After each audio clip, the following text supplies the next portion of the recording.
Oke, selamat pagi Ibu Bapak dosen. Sini izinkan kami dari kelompok 6 ingin mempresentasikan hasil dari materi yang kami buat di dalam P2 Kewirausahaan, Etika dan Hukum. Sebelum memasuki materi, izinkan saya mengenalkan anggota-anggota kelompok kami. Yang pertama itu ada Gede Juliantara dengan NIM akhir 122, yang kedua I Gusti Ngurah Made Aryawan dengan NIM akhir 126, dan yang terakhir I Made Anandika WWK dengan NIM akhir 163. Next. Adapun konten atau materi yang akan kami bahas, yang pertama itu pengertian dan perbedaan kode etik, KWU dan hukum, arsitek dan umumnya. Yang kedua, cari contoh pasal hukum, pelanggaran apa yang pernah dilanggar oleh pengusaha dan butir etika arsitek dan umumnya. Next.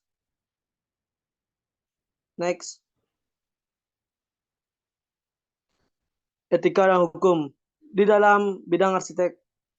Dengan pasal 15 tahun 2021 tentang peraturan pelaksanaan UU Arsitek merupakan peraturan pemerintah untuk melaksanakan amanat dua undang-undang, yaitu Undang-Undang Nomor 6 Tahun 2017 tentang arsitek dan Undang-Undang Nomor 11 Tahun 2020 mengenai Cipta Kerja. Peraturan pemerintah tentang pelaksanaan UU Arsitek ini memiliki pembahasan tentang sanksi untuk kepentingan pengguna jasa arsitek sehingga dan penyelenggaraan bangunan dan gedung pengguna jasa arsitek tidak ikut dirugikan. Yang kedua itu ada kewirausahaan. UU nomor 20 tahun 2008, Undang-Undang nomor 20 tahun 2008 tentang usaha mikro, kecil, dan menengah. Yang kedua, peraturan Presiden atau Perpres nomor 2 tahun 2022 tentang pengembangan kewirausahaan nasional tahun 2021 sampai 2024. Di nomor ketiga, nomor 7 tahun nomor 7 tahun 2021 tentang kemudahan pelindungan dan memperdayakan koperasi dan usaha mikro, kecil, dan menengah berusaha. Baik, presentasi akan dilanjutkan oleh teman saya. Baik, selanjutnya yaitu ada contoh pelanggaran hukum wirausaha. Yang pertama di bidang arsitektur, hak cipta arsitektur pasal 8 ayat 3 Undang-Undang Nomor 19 tahun 2002 tentang hak cipta. UU hak cipta menyatakan jika suatu ciptaan dibuat dalam hubungan kerja atau berdasarkan pesanan, pihak yang membuat karya cipta itu dianggap sebagai pencipta dan pemegang hak cipta kecuali apabila diperjanjikan lain antara kedua pihak. Kemudian dalam pasal 26 ayat 1 UU hak cipta juga diatur bahwa hak cipta atas suatu ciptaan tetap berada di tangan pencipta selama pada pembelian ciptaan itu tidak diserahkan seluruh hak cipta dari pencipta itu. Selanjutnya dalam pasal 26 ayat 2 UU hak cipta ditambah hak cipta yang dijual untuk seluruh atau sebagai tidak dapat dijual untuk kedua kalinya oleh penjual yang sama. Selanjutnya ada universal. Yang pertama itu penipu. Pelanggaran etika bisnis yang sering ditemui adalah tindakan penipuan khususnya bisnis yang dijalankan secara online. Yang kedua, menggunakan foto produk lain. Seringkali pengusaha yang berjualan secara online menggunakan foto produk dari penjual lainnya. Bahkan mereka tidak meminta izin untuk menggunakan foto produk dari penjual aslinya. Hal ini tentu sangat merugikan pemilik foto asli dan juga pembeli. Yang ketiga, melakukan spamming ke calon pembeli. Kalau kamu merupakan pengguna Instagram, pasti pernah melihat akun online shop yang meninggalkan komentar di berbagai akun. Seringkali dalam satu postingan foto mereka menuliskan komentar dalam kuantitas yang banyak. Yang kelima, mencuri ide bisnis. Pelanggaran etika bisnis yang terakhir adalah mencuri ide bisnis.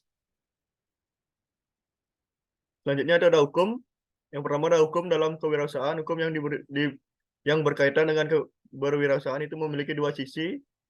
Hukum diperlakukan sebagai instrumen untuk menciptakan iklim kondusif bisa berkembang kewirausahaan. Yang kedua, hakikat dasar. Hakikat dasar ini dari kewirausahaan adalah kreatifan kreativitas, dan keinovasian. Yang ketiga, tujuan aspek hukum. Tujuan dari aspek hukum adalah menganalisis legalitas usaha yang dijalankan, menganalisis ketetapan bentuk dan hukum ide bisnis yang akan dilaksanakan. Selanjutnya ada hukum, mengenal aspek hukum dalam kegiatan kewirausahaan dan perusahaan dalam mengajukan kewirausahaan. Maka aspek hukum yang terkait akan meliputi yang pertama aspek hukum perjanjian, aspek hukum jaminan, aspek hukum perusahaan, aspek hukum ketenaga kerjaan, aspek hukum perjanjian. Selanjutnya mengenai syarat sahnya perjanjian terdapat pada pasal 1320 KUHPD yang harus memenuhi 4 syarat, yaitu sepakat mereka yang mengaitkan dirinya, kecakapan untuk membuat suatu perikatan, suatu hal tertentu, suatu sebab yang halal. Itu syarat nomor 1 dan 2 di atas. Ini disebutkan syarat subketil dan akibat hukum dapat dibatalkan jika salah syarat tersebut tidak terpenuhi. Selanjutnya akan dilanjutkan oleh teman saya. Baik, di sini saya akan melanjutkan presentasi dari teman saya. Aspek hukum jaminan. Hukum jaminan dalam kaitannya dengan kewirausahaan, yaitu bila mana seseorang ingin berwirausaha dengan modal awal tidak ada, tetapi memiliki benda-benda tertentu, maka benda tersebut dapat dijadikan sebagai jaminan untuk mendapatkan modal. Pasal 1131 KUHP menentukan bahwa segala kebendaan debitur baik yang bergerak maupun yang tak bergerak, yang ada maupun akan datang, menjadi tanggungan untuk segala perikatannya perseorangan. Aspek hukum perusahaan, pengertian perusahaan dalam pasal 1 Undang-Undang Wajib Daftar Jenis Perusahaan. Perusahaan dapat dikaji dalam 3 segi sebagai berikut. Yang pertama adalah dari segi jumlah pemilik, dari segi status pemilik, dan dari segi bentuk hukumnya. Next.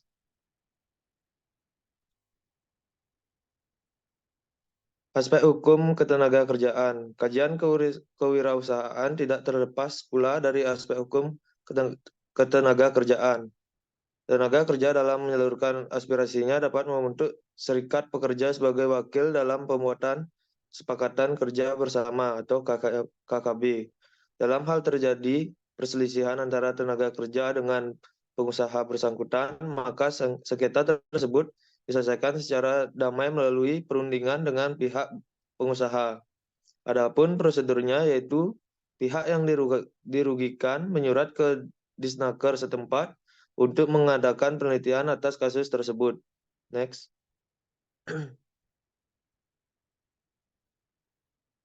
Pasal hukum pelanggaran.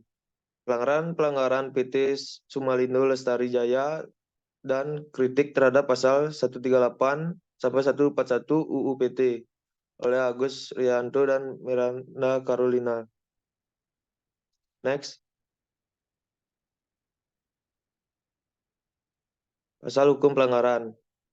Selain peraturan yang dilanggar dalam masing-masing tindakan tersebut, seluruh pelanggaran itu secara bersama juga membuat Suli melanggar pasal 97 ayat 1 dan 2 dan pasal 102 ayat 1 UU nomor 40 tahun 2007 tentang perseroan terbatas.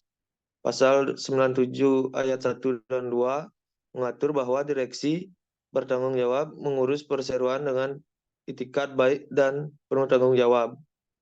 Next. Mungkin sekian presentasi dari saya lanjutkan ke moderator. Terima kasih. Oke, sekian dari kelompok kami. Jika ada salah kata mohon maaf.